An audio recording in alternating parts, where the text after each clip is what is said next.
Hello,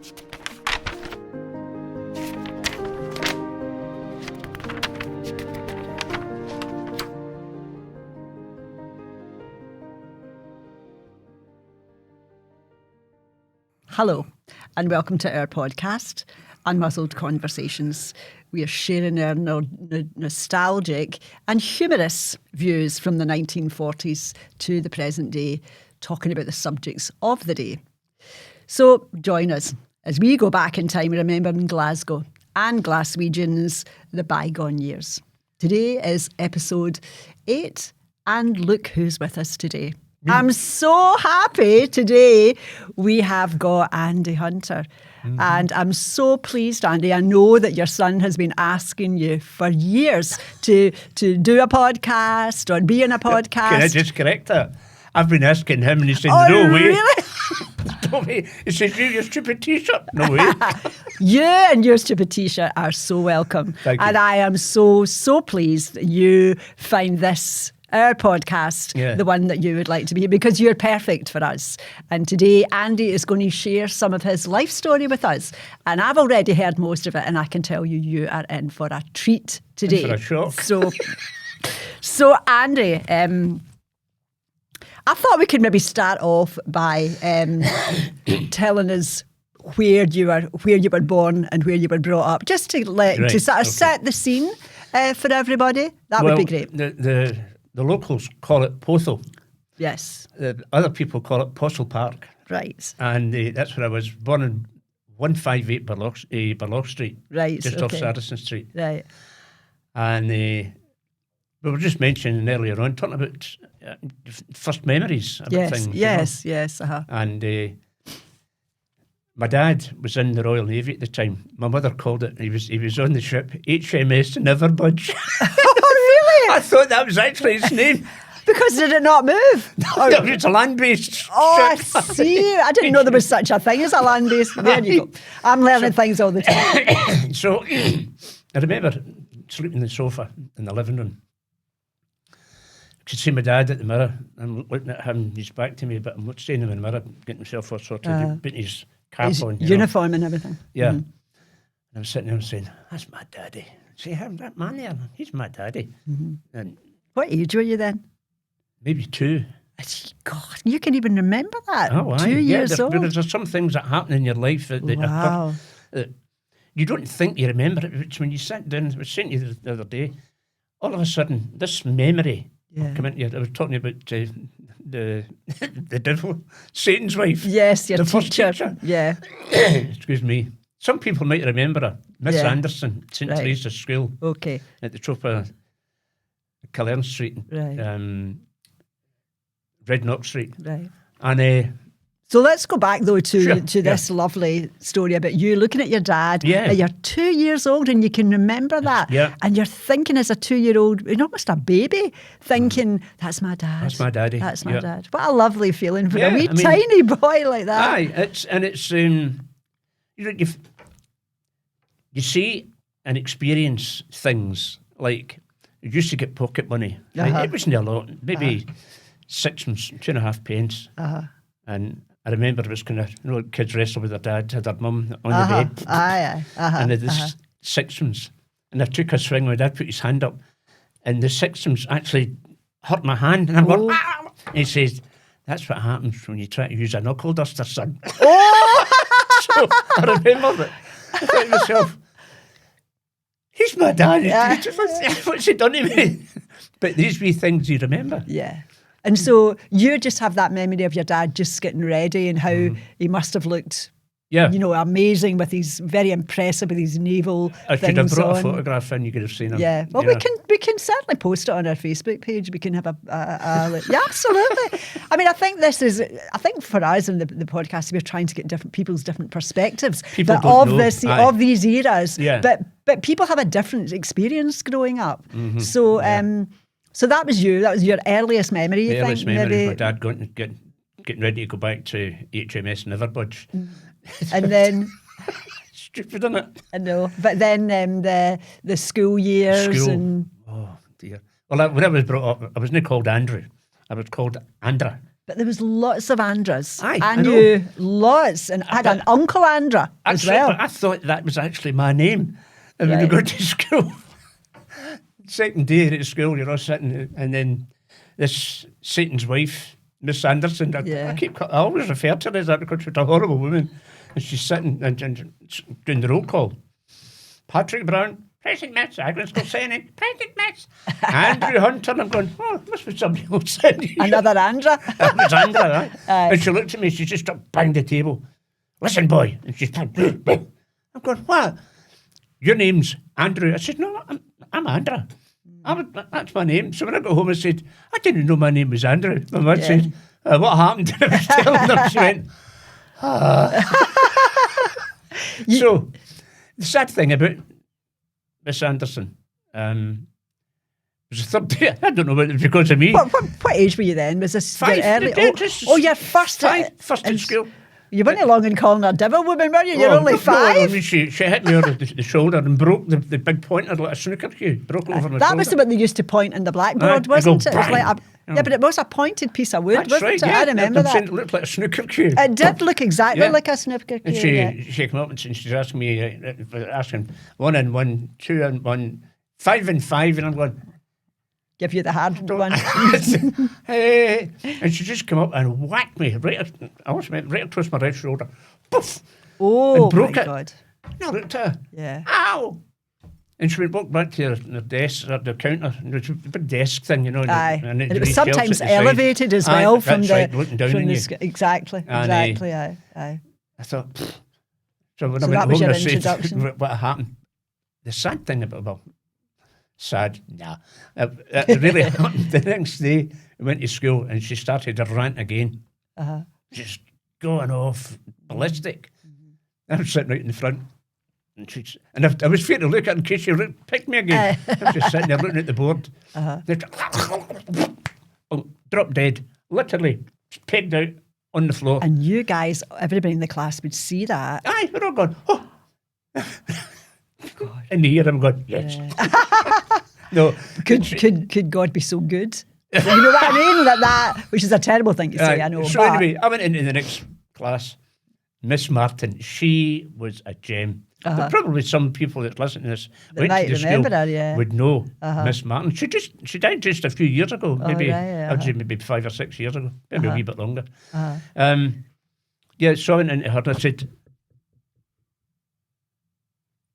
Miss Anderson's dead. And she looked, she says, pardon? I said, Miss Anderson.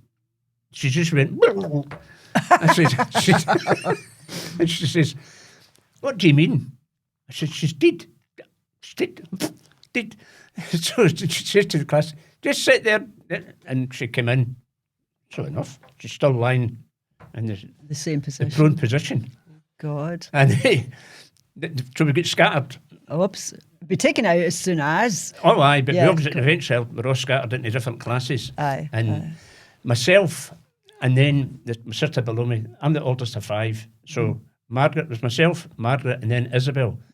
They get Miss Anderson when they went. She was a gem, absolute gem of a woman. I loved that woman. No devil's wife, I didn't like her. But I think sometimes my recollections of teachers from that time where there was a fair amount of teachers like that, because in those days they could be like that. They could never be like that today. Oh, no. Thank God. I think, honest, Christine, I think it was a case of somebody from the school board went out to see some old duffer going along the street and saying, you want a job? Yeah. Aye. Come on up here. We'll make you a teacher. I mean, was she like that with all the kids? Was she just a horrible, just everybody not in your class screaming all the time. And you were this was your first entrance into school, and your hello this world. Was aye, that's a harsh one, isn't it? Anyway. That is a harsh one. But anyway, from there, it's a part of life that you learn from it, you know. Well, I guess the one thing you learn is things can happen. That you know, what are the likelihoods of that? 1,000,000 to 1 that your teacher would fall down dead in front of her class. You know, so one of the stories that you told me that I just absolutely loved was the story about the rag and bone man. Not only did I love it, but I loved the fact that you told me he didn't have a trumpet, because I remember them always having trumpets. And you say, Delford. is that what? With what? What did they? 2 plates. With maybe And he's spoons rattling or one something? plate against another. Oh, really? Really? I never, yeah. Yeah. He And must then have been- eventually the posh guys come out with the trumpet. trumpet. I remember the And then trumpets. anybody that tried it ended up with a hairpiece. Oh God, that makes sense. Aye. That makes Yeah, sense. They but weren't the cleanest people, weren't they? That I can go to in you. I'm like trying a trumpet. Aye. Aye, But so, you were telling me the story about my how mother. you saw him. Well- What age would you be here now? well, we're Randy? still living in Burlock Street, so I think we moved out to Burlock Street when I was 7 or 8, so maybe about five, yeah. four or five. And my mother made me this coat, a brown coat. brown coat. Sorry, a brown coat. Get it Brown's right? good. Brown's good. Yeah. Aye. So she'd made this coat for me, and it was classy, you know. She made it. She must have been a bit of a seamstress. She was a then. seamstress, Was yeah. she? Aye, God. yeah. To make a coat, that was pretty Yeah. hard to do. My dead wife's mother, she was It's the same. brilliant. Yeah. I'll tell you a story about her in a wee minute. Right, But anyway, okay. so the rag man came round, Dale for rag, rattle. And I'm going, let's get these balloons. Oh, and I went into the house and I grabbed the first thing I saw. It just happened to my coat, right? I took it out. I went up there. He says, there you are, there's the balloon, son. And I said, oh, thanks. And I'm going, Happy and you as squeak it, Larry. it goes, Oh, yeah, that's right. aye. so I walked back down and I went into the house. My mother saw it. Just, where'd you get that? I said, I got it off the rag man. And she just kind of stopped. What did you give him?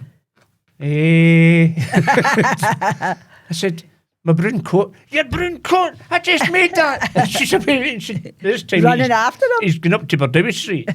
And she's gone like the clappers up there and got hold of him. And she's stunning. She's arguing and shouting and screaming at him. Never swore at him. Just, you know. She should swear at me, but never swore at her. So anyway, she's gone her dinger at this guy, and he was not giving in. So she just decided to take it upon herself. For Possil, right, grab. I know that coat. Yeah. You're no getting it. Come near me, and I'm going to get my man to you. Aye. My dad's in the Merchant Navy, the Royal Navy. So, Yeah. No chance. And I'm not going to say to the guy, my dad's in the Navy. No, you want to live. You want to see another day. That's Another not day. going to happen. So anyway, we got the coat back, and she went back up to the guy and gave him the balloon. I don't want that. I want that coat back. She says, you're not getting that coat back. I made that coat, and you're not getting it. It goes to show how fly they were as well. Oh, though, yeah. To take from a wee child Yeah. who they knew, you know, in those days, I mean, a coat was an expensive, Yeah. necessary item. Aye. And they really did take advantage. Aye. On that occasion, definitely. Because Yeah. I would have to go and ask my mum, what can I give him? And she'd be looking for the oldest, That's right. But this guy was dirtiest going away, so I thing. just nipped in, grabbed it, and my mum, no. I know. The first time she said, what did you give him for that? I ate my coat. Exploded. Aye, but she couldn't possibly just let it go. No, I no, mean, there was just absolutely no way. So you were also telling me, I'm just picking out the stories that I liked. I'm just being selfish. The stories that I just liked, which was about when you were also quite young and you used to go to the Metropole. That's right. And we were talking, you and me were both sharing about how we went to, with our own families, we went to Yeah. the gods. That's right. And you were reminding me that we actually sat on steps. steps, I aye. didn't see them as steps because they were quite big. That's they were right. I mean, they were taller than a usual. So it's more like a big box. Yeah. They looked like to me, but of Big course long they were. box. But they were long. Aye, but they were long. And I was telling you how my mum and dad used to bring newspapers. And we would put the newspapers down. I didn't Couldn't know afford the why. I just newspaper. know. I didn't know why we did that. I just knew that's what we did. Yeah. So we had great times in Aye. the Metropole as well. Yeah. It's an education, but this was one Oh, of the these people. Alhambra as well. The You told Alhambra. us about the Alhambra. Yeah, and then you had the Empire, the Glasgow Empire. It's Hockey Hall Street, and I think it was where British Home Stores ended up. Oh, really? Round about there, roughly round about there. I remember I went with my sister. My sister loved Cliff Richard. I wasn't bothered. I didn't love him. So anyway, Margaret, myself, and I think our pal, can't remember who it was, maybe Christine Gibb. We went there. And that was the night that the guy came out and says, right, we've got Cliff Richard and the Shadows, the Drifters they were called. Yeah. I have to announce it's been changed. Their name's been changed to Cliff Richard and the Shadows because there's an American group called the Drifters. So, and I'm going, oh, okay, right. So you were there at quite a momentous moment. Occasion. Yeah. If you're a Cliff Richard fan, a definite momentous. But you're for your sister. She would be pleased. She was nuts about him. Aye, but everybody was. Well, all the girls. All the girls. Even now there are girls in their 60s that are still mad about Cliff Richard, that still buys calendars and all that kind of thing. So that was him. And my auntie, I think I said to you, there was a place right across. It was called the Piccadilly Club. Yes. And my auntie was hostess. I think that's the expression you would use. And she used to come home. Sometimes guests from there would come home to a wee flat in Mansion Street, round the corner from, could be Laurel and Hardy.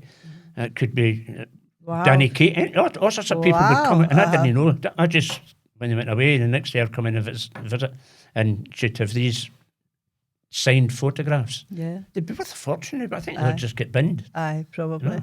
Yeah. So she would be, that would be great to hear all her stories then from you being a wee boy and for seeing people on the screen and your auntie actually had met them. It's just, it was one of those situations. It was just, it was accepted. You just, Auntie Bella, that's my mother's aunt. I called her I was told, that's your great aunt. Oh. So, a word came into my mind, and so she came round. I said to her one day, I'm told that you're my great aunt. And she says, that's right. I said, what makes you great? And she shouted, Isa, come and tell him. Is that your mum's name, Isa? Isa, oh my God, Isabel. that's my Isabella. Brilliant name. Mm-hmm. So the other thing that we were talking about was, we brought it up in one of our podcasts, but you were talking about it as well, was the zoo in Oswald Street. So Tommy told us a wee bit about it. Tell us your recollections of the zoo. I was never in it. What did you know? I didn't even know it was there. Well, I think that's where I get scared of horses, because the camels and horses and lions. In the building? In the building, yeah. So we went up with this. I'm going to take you up to this place here, up to the zoo. And of course, I'm going, a zoo? Where? Up this close. Up the close. I said, you're kidding me on that. No, son. Come on, would I kid you on? And I went in. And they had a big fence, but the horses and the camels could lean over. And I'm 5 or 6, and I went, oh! And I was scared of horses for years. The big teeth. Went, why, my poor, I don't want to be here. And what else was there? What other proper animals? Proper animals. I mean, no tigers or anything. The tiger and a lion. Different cages. Yeah. I can't get a picture of that in my head at all. How you could go up close and you could find a fully active zoo. It must have been quite a big size. Well, a decent size to big animals like that. Did you say camels as well, Andy? Yeah, did a camel. Bloody hell. And that was the next pen. Also because it was a camel, and then the horses, and of course the camel's got a big neck, and well, it's a lot of a wee boy. It'd be so tall for a wee boy as well. No, I never saw an elephant. How did they get them up then? For I never asked. To get them up the stairs. No. But I mean, obviously, there was no health and safety. Oh my God! Anybody complain to get thrown into a cage? That just really beggars belief, though, isn't it? That could have went on, and everything we talk about is all about comparing how things are today, and you think never. I mean, never in a million years. It's hard to even imagine how that could have worked. Was it busy? Was it busy? Was it well known? I don't remember anybody in my family talking. I've never heard about it until Tommy mentioned it, and I thought he'd got mixed up. I said, oh, do you mean the one in Lewis's? Because there was one in Lewis's in the top floor. He said, no, it was definitely, I don't remember it at all. So that was your first introduction to wild animals in the middle of Glasgow. Who knew? Yeah.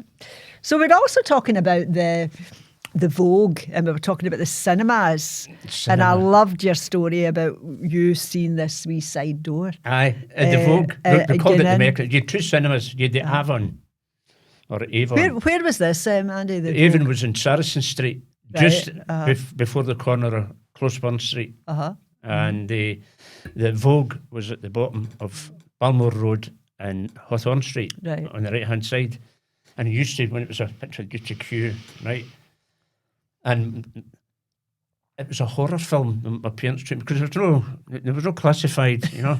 And they were standing waiting to get in. And take you to see a horror film. Used to go to see the children's matinee stuff, you know, that come round. And I'm standing there. And something came into my head regarding this door. You can still see that door to this day. Is that right? Oh, the Vogue's still there to this very day? Yeah. You walk up Hawthorne Street from Balmore Road on the left-hand side. You'll see the door just kind of... It was a kind of funny shaped, you know, just sort of came round, and then there was a wee kink and the door was there. And I had it in my mind that... the staff that belonged in the cinema. Not only that, but the animals, the horses... Oh, my God! The pictures... And I said to Isn't that a lovely wee thought for a wee boy? That's where they all got... My dad's looking at me saying, what? And I said, I'm sure that's where all the actors... He says, what about the horses? I said, they go in there as well. What about the coos? It's a busy wee door. That wee door. So you really thought that on the cinema was actually real people? Yeah. You must have thought that because you thought that the real people went in the side door at the Vogue, so they wouldn't get noticed. I can't remember the name of the picture, but it wasn't the Beast of Five Fingers, but there was something else. And I had to go to the toilet, and I came back in to the cinema, just a scary bit. I'm screaming in the building, and I could hear my dad saying, oh my God. I didn't know he'd get a hold of me. What's up with you? I'm scared of that. Can I get him? Oh no, it's not finished yet. And we sit me down. And I was sitting, my he'd buried it under his arm. I don't want to see this. I never realised there was a point where there was no sort of like categorisation, certification of films. But what are you talking about? Is that the 50s then you're talking about then? Or the late 40s, into the 50s. Aye.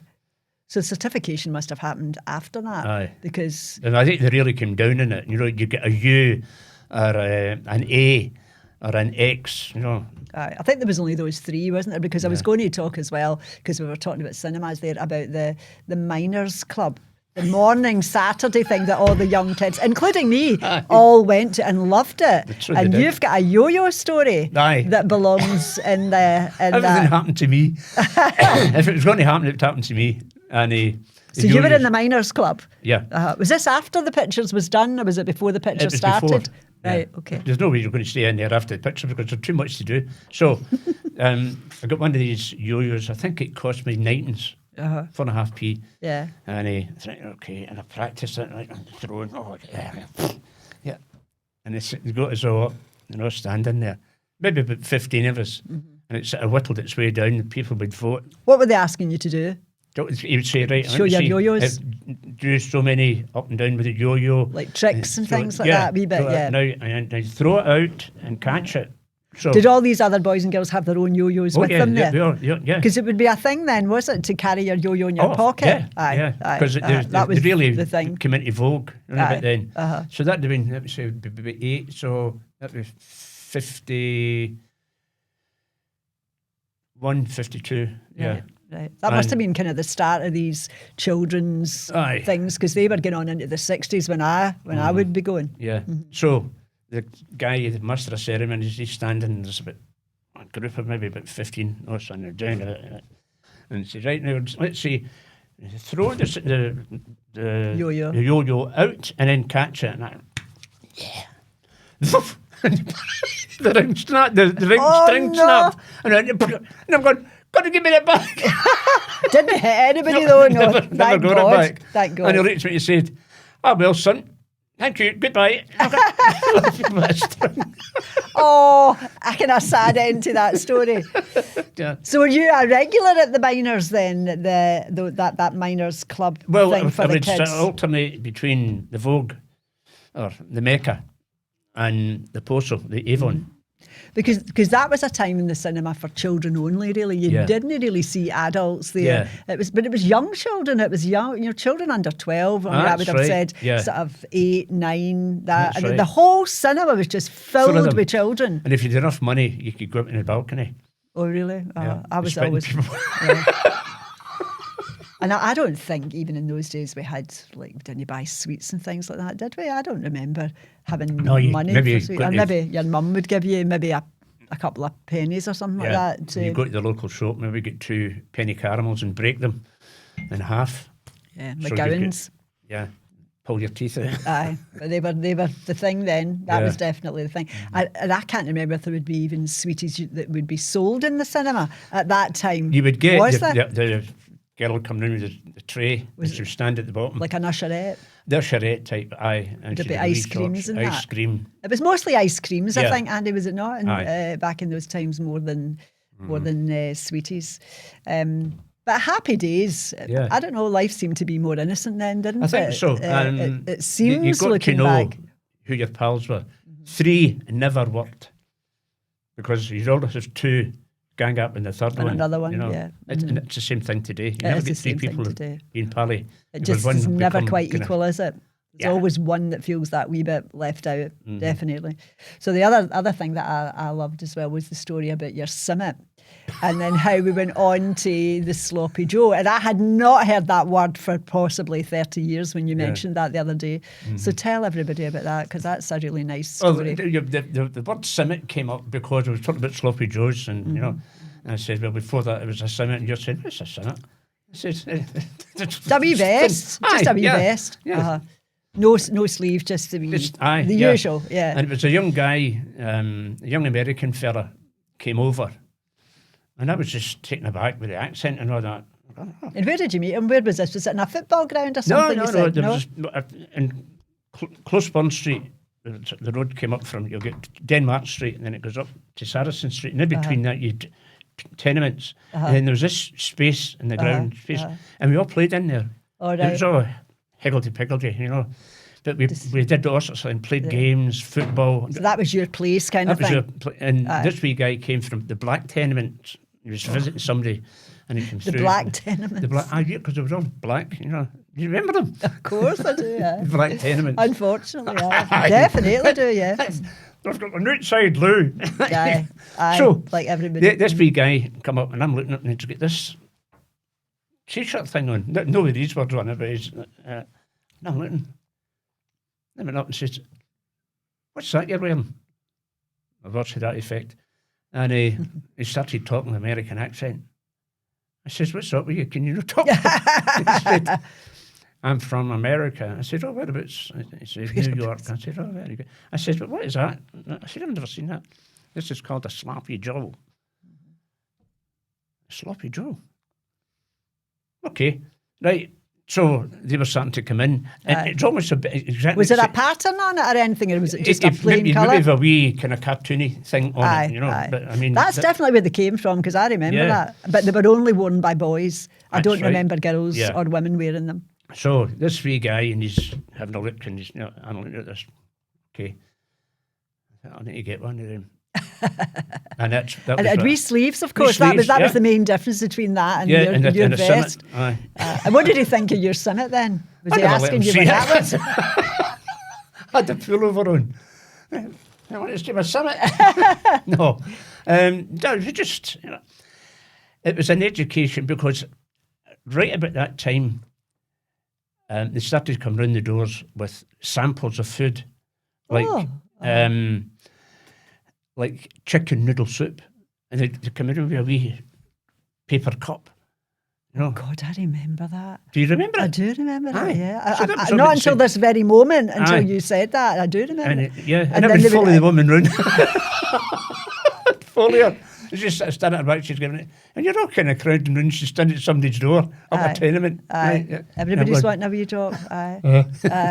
Where's mine? Because nobody really knew anything about those kind of dry. I mean, that was like the dried food thing in the packet, and you added hot water to it. So was she just going round with these, the wee polystyrene cup things like that? Well, it wasn't polystyrene, it was just cardboard. Was it cardboard cup? A paper, right? And she had made that soup already? Yeah, she just Aye. put it in. So she was hoping that you would say, "Oh, that's lovely. Aye, Give me of a course, couple of everybody packets was of saying them." it, you know. Aye. No, well, you can get it in Galbraith's. Galbraith's. Or- Because up until that point, I would imagine that the only soup people, I don't know if Heinz tomato soup would have been Aye. out then, Yeah. but was your mum's homemade or your That's right. granny's You or could stand somebody's? in my mother's or soup. Like my soup, yeah. Aye. Like my soup. That's aye. right, I remember it. But that would be the only kind of soup that, because we weren't eating in restaurants and Oh, stuff like no. that then. It was all very, very basic. It was all very much home Didn't have the cooking. money. No, we didn't have the money. There was no spare money. But I do think we were all very well fed at that point. And I don't do think we that really went hungry. Never. Because, well, not anybody I knew. Yeah. I knew. In fact, we were talking about, when would this be? Maybe in the 60s, how my granny lived in a tenement, and how we were talking about the poverty sometimes of some people who maybe had husbands who drank a lot. Yeah. And the women sometimes would even try and run to the pub first before they got in, to try and get some money off Yeah. them, so that there would be something. In those days, people had big families as Yeah. well, and how sometimes the men just drank the whole wages or the Well, majority my of it. grandparents had 10. But I mean, Two of them had two of them died as children, as infants. right. But But big families like that were very much the norm then. and you didn't get family allowance. No, you get nothing. You get absolutely no help whatsoever. So it was really difficult. And I remember my granny making soup, or if she made stew or something like that. And she was doing 3 jobs because she was Family actually didn't say divorced. would get some. She would take it up to whoever it was that she knew that really Yeah. needed it. And we were actually talking, because I remember my granny saying to us about how some of the women would take their husbands' suits to the pawn. That You was know a what I mean? regular. A regular thing. And Aye. that was my assignment when I was wee. Oh, was that Got yours? to Quigley's Pond in Bardewy Street, and I hated it. The used to horrible cut- smell in it as well, Andy, wasn't it? It was I think, what's the word? The embarrassment. Of course. 'Cause Humiliation, really. Yeah, I cut through, across the road, through the back, and then walk up the back, and then come up the back stair of Quigley's. Of course, and you try. go in and you're in this wee dark brown booth. Right, And you wouldn't get much for a suit, no, Andy, would you? and a pair of shoes. And a shoes. So my dad's suit, his brown suit and brown shoes, went in on a Monday, and my mother had to borrow money, and the Friday morning before my dad's wages were handed over. Well, he didn't hand them over. He gave my mother so much money, and he She would get it back. got it back. So But it was just like every week. It was just like that would Every be. week, yeah. Is that how it was? yeah, Every so week. I learned there was two ponds. There was Quigley's and the McManus. McManus was in the corner of Balmore Road and Bardewy Street, right on the gushet. So you could work out who's the best deal this week. Oh, really? Yeah, you had Even to at that learn. young age, you had to learn Yeah, all these you had to things. learn this. A lot of responsibility for a wee boy, really. Well, when you you think got all back, this and you know. just do it. I've got to tell you a story. If my sister ever watches this, I'm going to get hung. My Right. sister Margaret. Margaret was doing the Wranglum. Really? she Was she so different from everybody? She was the only one that was born in a hospital. My mother was convinced somebody swapped her. Oh, God. And she used to get sent. There was myself and then Margaret, 18 months. And then I think 2 years later, Isabel was born. And then 2 years later, Joe was born. And then 4 years later, Heather was born. Right. So my mother was busy. Yeah. So on a Saturday morning, it was my job, shopping list Right. and the money, and you go to the cooperative and you put the book in, remember that? And then you would take it out and sign it, and then you put it down this. Yes, yes. Right. It went in And a wee flask thing. No, there was a box with a slot. Uh-huh. And- Did it not go into a tube thing? Is that Aye, what you're that talking was a about? different- And then went aye. up like that? Here Aye, it goes. that's, aye, I thought that's what you meant. So this thing, you took the book and it got down, and eventually it was pulled out, and you say, right, what is it you want? And then they write what it is you're getting. You already had the note. Well, you had to read it out to them. This is what you want. So they write it in the book and tell you how much it was. You paid them, and then you took the book over to another identical box. The other side, it would work its way down to the bottom, taken out. It was all added up, totted up. And then and they went away and they got the stuff for you. Uh-huh. And Where was this? Was this in the co? in a cooperative, Right. Cowler's cooperative, and then Yeah. St George's. That was different. Yeah. So Margaret and I would get sent out on Saturday morning to get the groceries. And my mother was at home, probably with Isabel and or Joe. Right? So we'd go away, and Margaret would walk up the road to the shops with her hands. Says, and we'd walk up and she would get into the shop with me, and she just stood there, and the bags would get packed, and she wouldn't lift a bag. I'm not doing that. So I had to take the 2 bags, walk so far, put them down, go back and get the other 2 bags, and then walk on. And as I'm walking down, I said, you need to get a bag. Take one at least. Take one of them. Aye. No. And she get to the bottom of the close, and she tried to tell Mommy, my legs will no walk. And she said that she's going to go for the stick. They just celebrated their 60th wedding anniversary yesterday. Oh, my goodness. You know, that was her work cry. My legs will no walk. So, my goodness. Sorry, Margaret. Well, the truth is hard to swallow sometimes. Mm-hmm. And the other story you were telling us about, even just in the wee room before we came in here, was the story about your going to the baths and coming out and looking forward to the City Bakery's Vienna roll, That's which right. I have never heard anybody talk about a Vienna roll for, 40 years maybe. Aye. Honestly. Yeah, that was, so you went to the baths. It was threepence to get into the baths. But there was 3 halfpence to get the tram up to top of Hawthorne Street, Springburn Road. And now you walk again into Kent Street. Right. The baths were in there. Right. So we would walk there. Save the money. Save money. And maybe 4 years would go. Like you go, right, and then you're standing outside after you've been to the baths, right.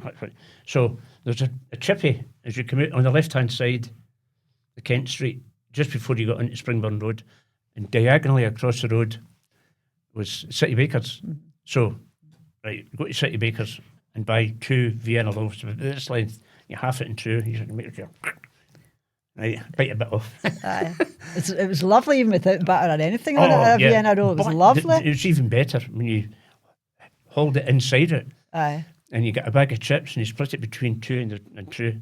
And make sure to put plenty of salt and vinegar and brown sauce. Oh, yeah. I don't want brown sauce. I want red sauce. Okay, right. So right. And it's saturated. Aye. So you've pulled the stuff out. Then you've Filled it with the chips. Aye. And then you cram the bit of bread back in again. It would all soak. Oh my God. Did you just make this up yourself? Because I've never even heard it. Well, Tommy said that he used to do it as well. He said, and it cost something, certainly. That's right. So does that mean there would be no money? You would have to walk at home now. Walk back home again. But with your Vienna roll. The Vienna roll. By And the time we got to what was it called, the Ashfield Club?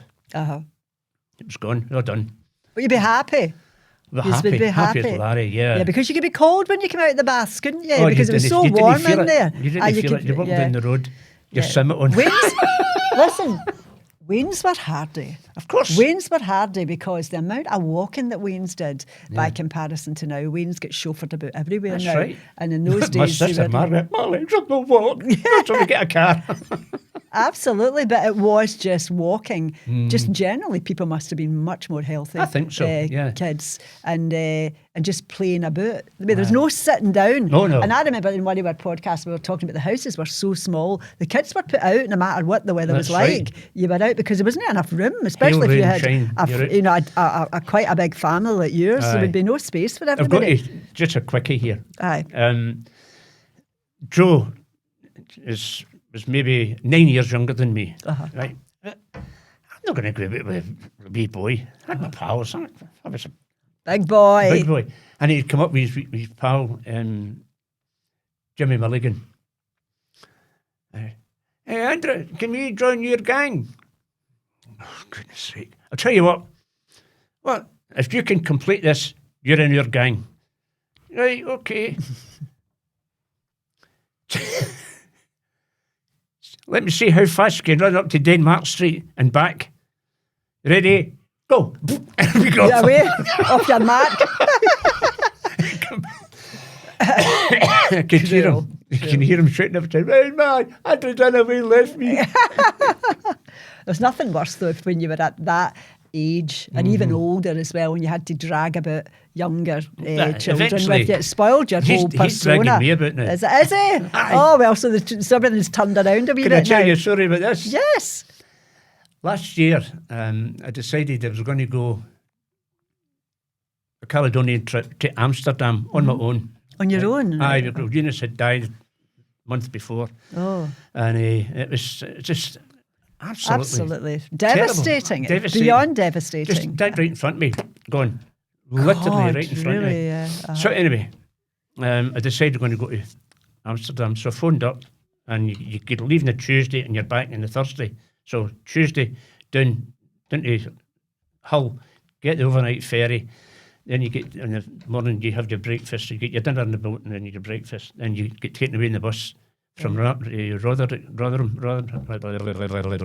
begins with a R and ends up with something, but I can't remember it. Rotterdam, correct. So, aye. I'm just testing you. So you get taken up to... I'm still alive. You're taken up to Amsterdam, and you stop, the bus driver like you, it says, be back here at 3:30 or 4 o'clock, whatever it was. Right, okay. So we could across the road to this old pub that goes way back to the 17th century. Right. And I says, right, I'll have a coffee and a Danish pastry or something like that. And Joe's sitting there, right, okay, right. You're sitting, and the sun's split in the sky. Yeah. Aye. And he said, this terrible smell. I said, Joe, what is that smell? He said, what smell? He said, oh, it's all right. He said, that's cannabis. And I've gone, dearie me. If you haven't smelled it before, it takes a bit. It's a bit like getting when used we to finished, smell. we did a pint as well. And he says, right, let's go. And he stood up and he started to walk away. And I've got problems trying to walk after him. Tell me about it. I'm the same. No, I've not got enough time. So he's walking on. There's a fella standing at the corner waiting to cross. And I hear Joe say, excuse me, do you speak English? Yes. And then he pointed at me. He says, that's my older brother there.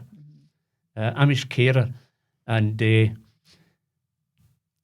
didn't want me to ask, but I've got to ask it. He wants to know where the red light district is. I'm going, no, I don't. No, I don't. I want Joe, I don't. And it's so embarrassing. The guy's saying, you walk down there and you turn left, go like that, and then turn left again.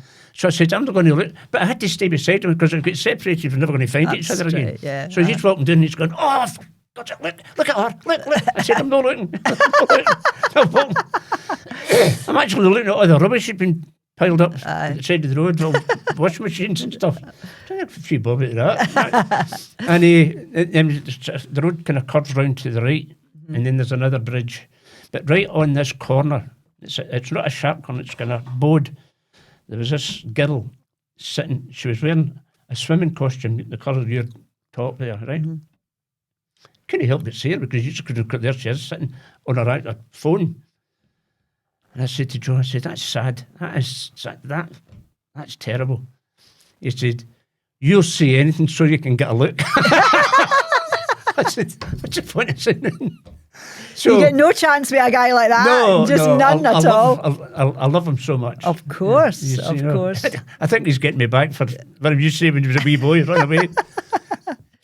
So we also talked about, and I could really relate to this as well, about when Mayday outfits. And I think I was saying to you, would my equivalent, because I don't know what religion you would have been at the time, but for I was a Protestant. I was a Roman Catholic. Right, so ours was a sort of a Easter outfit. Yeah. So, well, April, May, that would probably be the equivalent. I don't know whether they think of the first Sunday in May. I don't know how that came about, but that was always... Yeah, but that was the same for us as well. We called it Easter thing, but it was the same time. And I think it was for it was all religious reasons, and it was to go to the church and to show off with your new gear on, you know. But you were talking about how you used to look at your new coat or whatever it was and be desperate to get it on. White shirt, navy blue shorts. I never wore long trousers until I went to high school.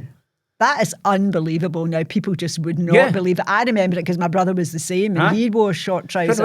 When I went to high school, first day I went to high school, shorts, I'm looking, no, here, what is this? What's my mad doing to me? Down the he's saying, I'm the only person in the whole class, old school, that's wearing shorts. Next day, I pair of long trousers. And I was so conscious about wearing them. About the long trousers. About the Because long you would be trousers. so unused to them. Yeah, You would need to yeah. take a bit of adjusting to. Yeah. Yeah. You In know, fact, you get good memories, whether it's Miss Martin from the primary school, yes. and in the high school was Mr. Harkins. And I remember after I left school, I was an apprentice electrician working in Maryhill, and I used to drive a brown Volvo. Oh. So I'm standing in Harrington Street waiting for the business to open, and this car came around and it stopped, and the man got out and he, Andrew Hunter. I said, I know that. And I looked around. I said, Mr. Hunter, how are you doing? How are you doing? I said, I'm an apprentice electrician. Best job you could get, son. Keep it up. I went, Good. okay. Nice. And Well, away when you you went. meet them in those different circumstances, Yeah. you're almost meeting as two men. Yeah. Whereby before you're meeting as a pupil and a techer. So it's Yeah. a different kind He of was, he was such a nice guy. thing. Funny thing is, he was an English teacher, right? And he would sit and he'd say, okay, go into that cupboard there. Say to one of us, let's say it was me. Hey, Andrew, go into that cupboard there and there's a football, bring it out. I say, okay, I don't know what this is going to do with English. So he says, now, I'll stand here and you stand over there and do a throw-in Oh. to me. And he would trap it. The next thing we say, right, class, this is what you're going to be doing, just exactly that. And then he would sit back, you see his feet going up on the desk, right? Out comes the Glasgow Herald. Right. And then Pipe. Pipe. cigarettes. Cigarette. Oh my Drifting up. God.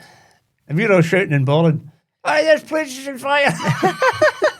And you just flick the paper down. That's not funny. Get on with it. I was forever getting into trouble because I would get asked questions. For instance, sorry if I'm going off. No, we're okay. I'm going to, the priest would come round once a month, last Friday of the month, and he would ask, and he picked me. I don't know why he picked me. Everybody seems to have picked you. That's right. That's the way it looks. Maybe it was a hump in my back, carrying all the loads. So, hey, come up here. Mr. Hunter, come up here. I wonder what I've done. And he handed me a bit of chalk at the blackboard. Hey, I want you to draw something, whatever it was, to do with the chapel. I'm looking at the guys in the class and going, what's supposed to be doing? What did I do here? Just, so I would draw maybe a rectangular box. And he was looking at it and said, correct. I'm going, so No idea. I had no clue.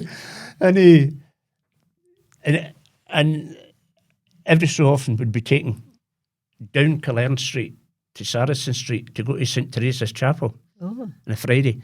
But all the closest were like vacuum cleaners. Yeah. By the time it started off as 40 guys, by the time you get down there, there's maybe 15 of us. Everybody's away up the They're all house. off, and Yeah. we're sitting there, and then, right, so there was a shop, fruit shop called McCann's, and they had a display outside, and I was sat back and forward, because people just run by, grab something and run away. I was plucking up courage, so I saw, right, okay, I'm going to do it. I was walking back and forward, I must have known I was going to do it, and I grabbed two, and I ran like a bullet, round the close and away, and I got round this corner and I gone, What was it you grabbed, Andy? well, I thought it was plums. Right. It wasn't. What was it? It was no plum. What is it? What's another word? Was it a pear or a No. nectarine? Or It was brick hard. was it a vegetable then, not a fruit? It was a fruit of some was a sort. fruit. But anyway, I mean, Right. it was. That's what you get for stealing. Of course. That's So it. I went in to right. Okay, so split in half. Half the boys went to that, and so I went over. I went in, and you see the priest sitting there, and just a gauze. Right. Okay. Go. And bless me, Father, for I have sinned. Blah blah blah blah blah. And you're waiting. I stole to. When I get home, I'll remember what this fruit's Send called. me it, send me I stole these two fruits. I thought they were plums. But it wasn't plums. They hurt my mouth. And That's it. That's it. No, there must be something else. No, honest, that's it. Nothing else, just that, honest. But I wouldn't have been here telling you a lie. I'm in here to confess. Yeah. And he took his hand down and his face came right up to the screen. Yeah. You liar, you're going to go and burn in hell forever. Oh! I said, for stealing 2 plums. Whatever it was, I can't remember. We'll just call them plums. Yeah. I'm going to go and burn in hell for stealing 2 plums that I didn't eat. You couldn't even eat them? That's right. And I got up and I was just in shell shock. And I got out and I'm walking up and Pat Brown and Stan Nelson are sitting and they looked at my face. What's up with you? I think they'd seen a ghost. I said, I've just been told I'm going to go to hell. For? I said, for stealing those 2 plums that weren't plums. I said, I don't know what I'm going to do. And just at that, this side here, the confessional box over on this side, the opposite side of the chapel. When the guys came out, so I nicked him, and I was round there and in, and they're all shouting, "Hunter, get back! Get back!" Get in, sat down. Bless me, Father. I was going to tell him it was only 2 seconds ago. It's been a while since my last confession. What was it? Right, tell me, and I'm telling them. I says, "That's it. That's all. There's still these 2." What you thought were plums. That I thought were plums, but they were hard as chuppies. Oh. And his face kind of looked through it. He said, "Did you enjoy them, son?" I said, "No." I said, "They really hurt my mouth." He says, "Well, that's a lesson. You go out there and say 2 Our Fathers and 10 Hail Marys and don't do it again." I said, "Well, I'm not doing it again." I said, "Oh, no, no me." Isn't that interesting, Andy? Different responses from different priests. I think some people are looking for something more juicy to tell them the hard plums. That's how Waynes were treated in back in the day. It's harsh, isn't it? It's very harsh. So the one thing I wanted to come on to, Andy, because we might not even get to your Navy thing. We might need to push through here. But I did want to talk about the Ashfield Club. Because in the day, the Ashfield Club was the place. Glendale live at the Ashfield. Exactly. Oh, no. Exactly. And but you told me that you had been, and I said I had been. But the thing that I remember most is, I think, that was the first time I saw chicken in a basket, because it was like a proper cabaret place. Yeah. And there was food service, there was a waitress service to your table. A dance you could have a dance. And you put this kind of talcum powder or something stuff on the floor. Really? So you could do the parley glide. It was the salt. Is that because it had a noise. It kind of sounded a wee bit like that, did it not? I don't know. No? It was slippy because my Auntie Bella fell flat in her backside. Or maybe that's why they put the talcum powder on then, because it did. And she's lying there. God. Her legs up in the air and saying, "I don't want to look at her." You all right? Are you all right, Auntie Bella? Like that. But it was, honestly, for many years, I was thinking about the career that Glendale must have had. That Ashfield Club I don't think Club in did Glasgow. courage to tell him enough's enough. Aye.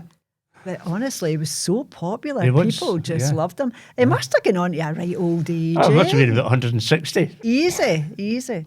And you were talking as well about the gingham napkins. Remember the red and white gingham, which I remember. I remember myself.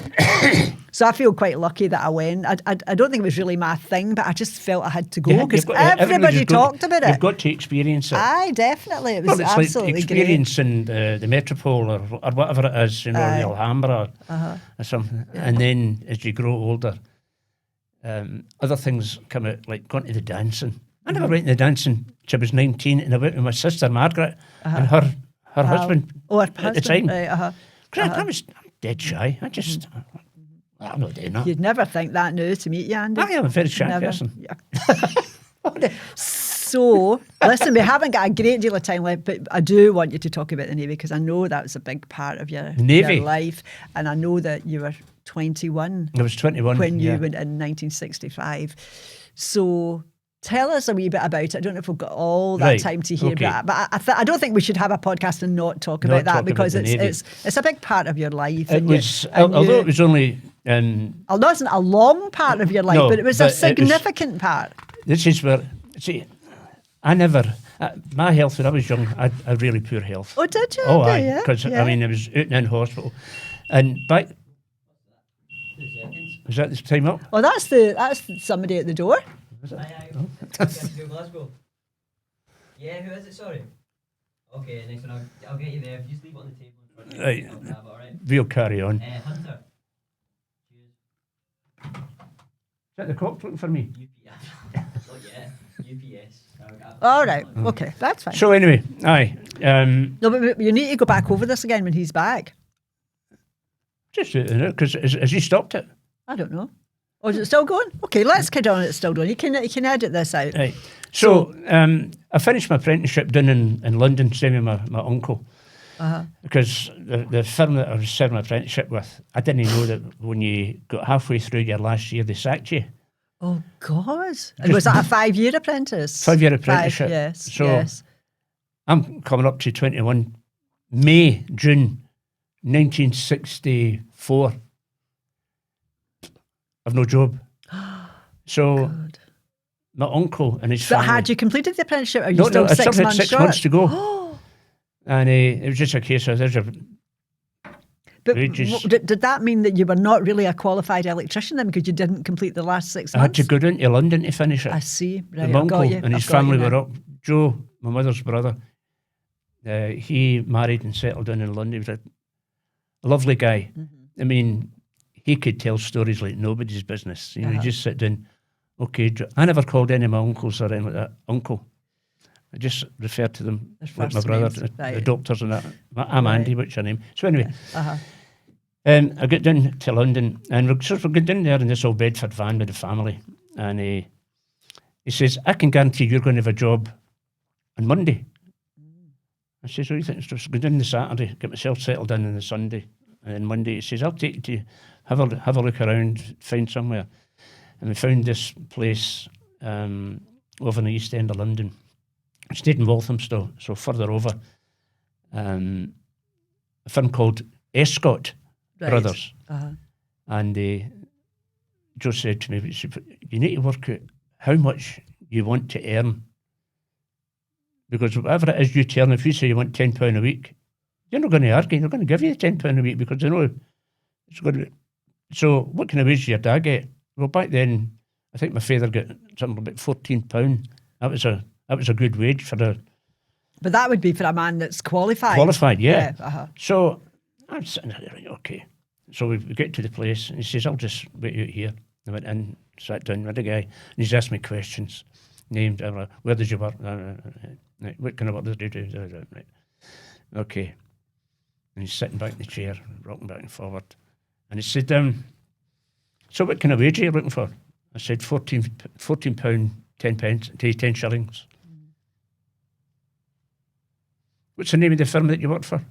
I said, Allison's in Maryhill.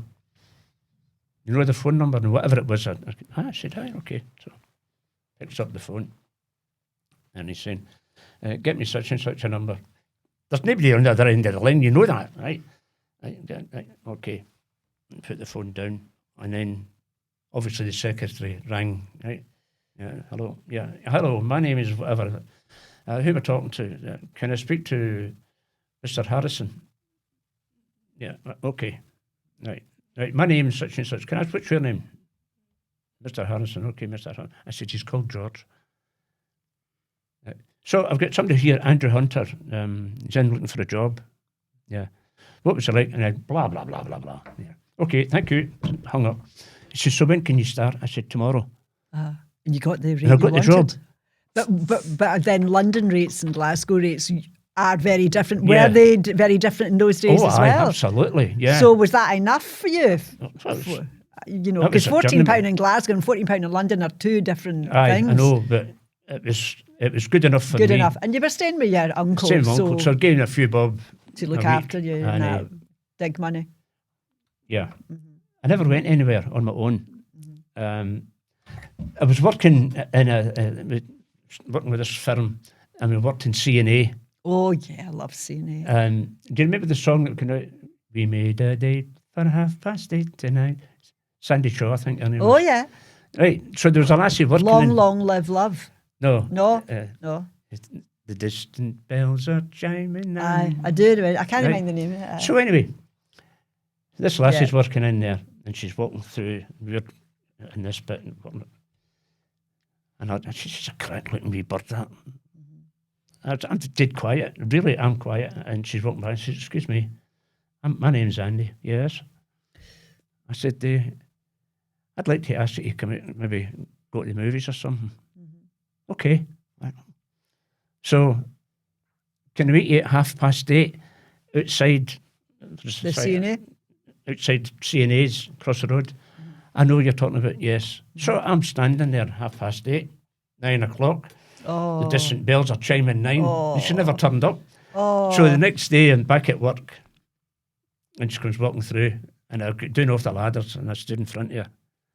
You're for it. I said, "Thank you for wasting my time." Yeah. I said, "I hope you never get somebody." To go at me Right with again. Aye. I said, "You don't do that. You're going to go out with somebody, you go out with them and you say, right." I said, "To do that and leave me standing out there." Just cruel, isn't it? Aye, And it's, so and anyway. it's just unnecessary. So anyway, I came home when I finished my apprenticeship. I decided to work a month more just to Right. cover, if there's any Anything. hiccups. Aye. So I came home in February, at the end of February, and I kind of messed about with jobs, trying to get myself settled. And I came home and I said to my mum, "I'm going to join the Merchant Navy." No. And I said, "I'm going to join the Merchant Navy." So I went down to the pool in Brown Street. It was called the pool. They all sort of collected there. And I was there every day for 6 weeks, every single, and I sat there all day. And so I've got first name terms with the guys. Yeah. Hey, Andy, do you fancy the bank line? I said, "I don't know. What is that?" I'd never been to sea. Yeah. And they said, "Right, well, send me up, go up the stairs and get a medical." I went up the stairs, I get the medical, and I got a problem with my left ear. And the doctor says, "Nah, sorry, can't take the chance Because of the ear. because of my ear." I says, "Look, I've been every day here." Asked them down the stair, 6 weeks, non-stop, every day, from 9:30 to 6 o'clock at night, and then walking home. But you've got to give me a chance. He says, "I tell you what, I'll give you the chance. Promise me you're not going to go swimming." Oh, in the Navy. In the Navy. Easy. In the brownies. Aye. So, anyway, I got the job, and eventually I was to get the train down to London, and then from London we got flown to Hong Kong. And you were actually telling me about the refuelling on the way to Hong Kong. Oh, aye. How many times? I mean, like compared to now. Yeah, How well- many times did you stop to Well, refuel on the way to stopped- Hong Kong? We stopped, but we plane from Heathrow Yeah. to Rome, Yeah. from Rome That's one. to somewhere. Oh, no, Australia? Heathrow, Paris, Paris. then Rome, Uh-huh. then Karachi, Karachi. then Singapore, and then Five so it was stops. literally 5 stops. yeah. Were you on and off the plane, or did you just sit in the plane while it was Only refueled? twice we got off the plane for some reason. Yeah. We're going because we were refueling it when we stopped, Yeah. Yeah. and it said you've got to get off the plane. I said, Yeah. what for? Well, we've got to Health- refuel. I said, well, how come we were all that time? Aye. And I the said, other so we- places, and aye, you never so we asked could us have to bought get up. off. Yeah. So anyway. Yeah. And So what I was really interested for people to know, because I think it's a great wee story, is when you were settled in the Navy and how you loved it and you really took to it, and you're working in the lighting department and it's all going well. You're meeting nice guys, and Yeah. this is turning out to be a really good decision for I you. loved it. Yeah. But how you were sending money home. So that's a good story, and Cam Right. likes that story Right. as well. So when you got on, my wage was £75 a month. I got all my food. That was all. So you were all found. That's All what they found, used to yeah. call them in those days. And Did you have no expenses at all, really, did you? No, Andy? no. Except for and if unless you I'm buying went cigarettes, out somewhere. and, or, yeah, uh-huh. maybe buying cigarettes or. But no rent, no car to pay for. You No, know, nothing like that. So I was. So you'd be able I to said, send quite a fair bit home. £40 a month. Oh, Back then, more than half. That's more than half your wages. Yeah, but it was a lot of money. If you could do the conversion from 65 absolutely up to now. You're talking thousands. So anyway, this is going back. So every so often I'd get a letter. There's no sent your money. What am I supposed to do? I'm in Singapore or South Africa or Japan. Am I supposed to? Hold on, ma. I'll just have a wee run to London. Yeah. And so I left Cape Town and we were working back up the east coast, Africa. When we got to Singapore, there was a letter. See that money you're sending home? Is it to be in the bank? And I just, hello, ma. Yes, it's to be in the bank. And did they know at that point you were ready to come home? Oh, because I told them, I said, I'll go up to Hong Kong and then I'll be flying home. Right. So they would be shitting themselves at this point, I would imagine, knowing what we know. So I bought a trunk. Yeah. And the stuff I was buying, I was putting them all in, tying it all up. Aye. And that would go back on its own. So got home and my mother and father and my first nephew, Thomas, wee boy, Central Station, they met me. And, right, okay. Up you go. The road. Up the road. And the old car. It was a old standard car. And so we got up and into the house and cases and all that kind of stuff. Yeah. And my ma came up and gave me a bank book. Stuck it in my pocket. She said, "Here's your bank book." I said, "Oh, thanks very much." I never thought any more about it. I was going into the room later into my bedroom that night, and I was taking stuff off the bank book. Doesn't make sense. £30. Oh! £30 in it. And I'm looking going, what's happened here? So the first thing I noticed when I got home was beautiful carpet in the living room. Dining table and chairs. A new 3-piece suite. Oh, Christ. I'm looking and saying, oh, that's nice. Never thinking. No. And I saw this, and it was my mother. I'd met, some changes took place in my life, and I thought, no, I'm not going to go back. And then I met my wife, my future wife. But there also is a thing you told me where the next year, so you were having leave and you were being asked to think about if you were going to come back. And there was a lot of big celebrations in your family that coming year. Was it your mum and dad's anniversary or somebody else's? My grandparents' golden wedding. Your grandparents' golden wedding. The next year, it was my parents' silver wedding. And I remember, no chance I was going to miss any of that. I mean, I remember when you told me that, I was quite... It made me really see the kind of person that you were. Because if that had been me, I wouldn't have dreamed of giving up my dream for my family. No. So it just goes to show how different that people are. And I thought, my goodness, what a real family guy you must have been to give up your career because something like that. Because I think they said to you, if I can remember right, Andy, that they couldn't guarantee you. That's right. They that couldn't you guarantee you would could actually be home for those particular dates. Yeah. And on the strength of that and the whole thing about possibly missing these big celebrations in your family, you weren't going to go back. And the funny thing is, when I was going back, my salary more than doubled. Yeah, that's right. Because that was your kind of trial. That was your first outing, as it so were. I was. Oh, so you gave up a lot, Andy. I get this information. There's telegraph boy. With the wee pillbox hat. Yeah, I remember that. Yeah. Right. Okay. Right. We're going to be prepared. 2 weeks' time to fly out to Los Angeles. Yep. You were the chief electrician. So you were getting a promotion as well, Andy. Aye. I mean, the money. It was just unbelievable. Yeah. And my mother standing at the door. Yeah, but at this point, though, you still hadn't... You never said to her, Mum, where was that money? No, this is what I'm going to... that's up. Right. So you're leading up to that, right? After the new year and all that kind of thing, and I said, no, I'll get a job. I'll get a job in the lighting department again. Aye. So I kind of said, right, I'm lying sleeping. The next thing, the bottom of the bed gets kicked. Right, up. No free loading here. Get up and kick the bottom of the bed. And That's right, I remember it now, yeah. Get up, come on. No freeloading here. Go out and find yourself a job or find somewhere else to live. Oh, that's harsh, isn't it? Anyway, that At was, the time, So that's how speaking. I'm just lying there. Right, okay. And my eyes are opening up. I said, what did you say? Get up, go out and find a job or find somewhere else to live. I said, right, okay. So, I'm not being biggering, I'm just telling you as it was. I got myself up and got washed, dressed, into the kitchen, had my breakfast and my mum standing at the sink. So, what are you going to be doing today? I says, well, I'm going to go and look for a job. Quite right. No freeloading here. I said, right, so you told me. And then what? I says, well, I'm going to see if I can find a wee flat and I'll move in there and see if I can get a linear van. What do you want the van for? I said, well, see that carpet that's in the living room? That's mine. I said, see the three-piece suite? That's mine.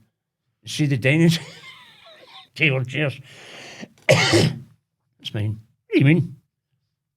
I said, I was sending money home every month. And you asked me if I wanted it to be in the bank. I said, can you give me a bank book, ma? Yeah. I said, I never said anything at the time. But you brought it up and I'm telling you now. I said, there was £30 in that bank book. She'd been a lot more than that.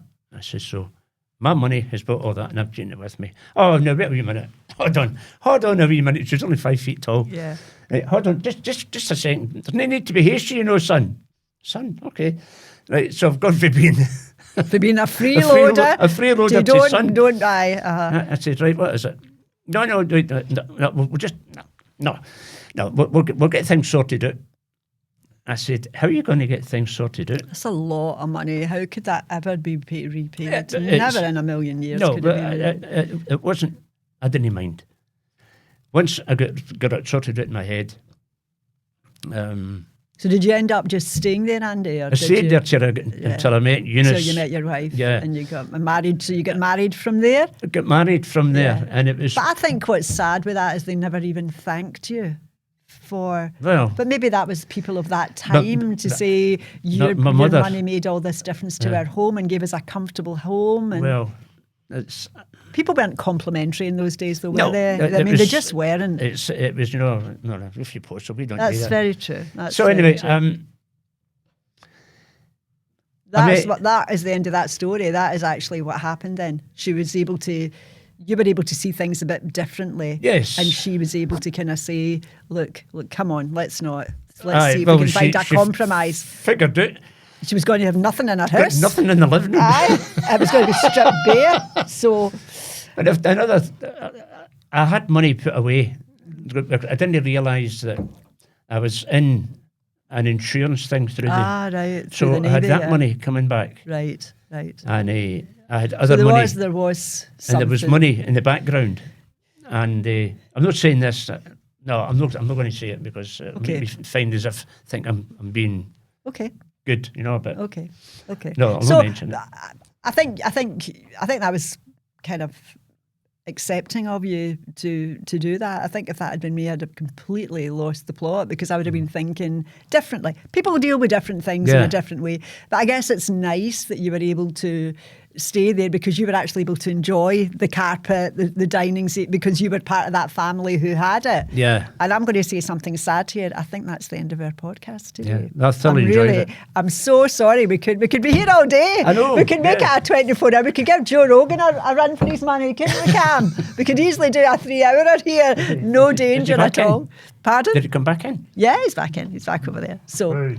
I am going to say goodbye. Andy, it's been a real delight having you here today. Thank you so much for coming on. Welcome. And I think your perspective and telling life how it was from your side of the story is really, really important. And I'll be interested to see what people have to say when your podcast because comes out. there was things that happened in Japan, and we were doing the Rhodesian thing when John Smith or Joe Smith, whatever his name is. Yes. The Rhodesia thing. Yeah, I remember, And the Ark Royal, I mean, that was some size of boat. But I'm going to have to say goodbye. Another day. So Anyway. another day we will rebook you. Yeah, we will rebook you. Thank you very It's much. been an absolute delight. Thank you so much for joining us today. Thanks to Andy for making this a really special episode for us. Thanks for watching. Remember, you can find us on TikTok, Facebook, Spotify and YouTube. And I'll let you know on Facebook whenever Andy's episode is coming up. Thanks again. And we'll look forward to seeing you next time. Toodaloo. Bye.